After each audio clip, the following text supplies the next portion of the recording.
Hello Nova Nation, it's WXVU Sports Director David Szczepanski here with a preview video for Villanova versus Georgetown in Washington, D.C. The Wildcats are coming off of a double-digit win against Seton Hall the other day at the Finn, so the Wildcats swept the season series against the Pirates in a game where Duke Brennan had another double-double, Tyler Perkins played well, Malachi Palmer had a career-high 15 points off the bench, and the Wildcats scored more than 70 points against a really good Seton Hall defense, one of the best, if not the best, in the Big East. So Villanova now has 17 overall wins this year, and we'll take on a Georgetown team that has played much better recently. 4 consecutive wins since Georgetown lost to Villanova at the Finn on Coach Raveling night. So 13-10 overall are the Hoyas, but just 5-7 in conference play. Still a team that struggles just to be consistent, right? After the loss to Villanova, it's been 4 straight wins, including a most recent win against Creighton at home for Georgetown. But, you know, the first win to begin this winning streak for Georgetown was very interesting because it was Coach Cooley's return to Friartown against Providence, and Georgetown was down by almost 20 points in that game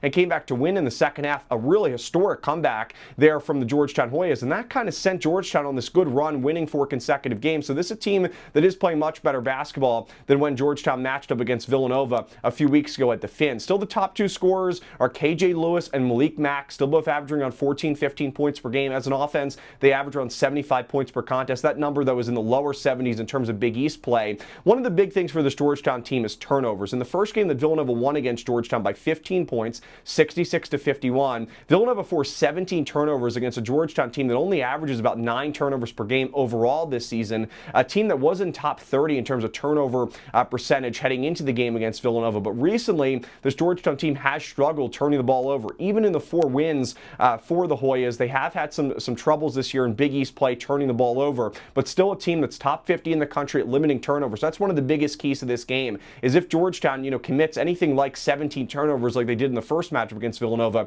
it probably will be a similar result. But, this Georgetown team, like I said, defensively, they give up about 72 to 73 points per game. Their defense is one of their biggest weaknesses. But again, I think just kind of the biggest issue for this Georgetown team is just consistently playing good basketball, right? They make some sloppy mistakes, and, but this Georgetown team, definitely is not a team to kind of take lightly. Yes, Georgetown would most likely have to win, the rest of their schedule to even have a chance to make March Madness. So the playoff hopes are most likely done, but Georgetown played spoiler to Villanova's March Madness hopes last year in Washington, D.C. at Capital One Arena. Now, the difference is the Wildcats have 17 overall wins heading into this game in D.C. In addition to that, according to Bart Torvik, they have a 98% chance to make the tournament. So Villanova, has a really good chance to make the tournament even if they lose this game. But this is a big quad 2 opportunity for Villanova and Coach Willard. So the game on Saturday today will begin at noon at Capital One Arena. Our WXU pregame coverage will begin at 11:45 a.m. as Stephen Kane and Ryan Scanlon will have the call. Thanks for tuning into this preview video of Villanova versus Georgetown. Have a great rest of your day, and as always, go Cats!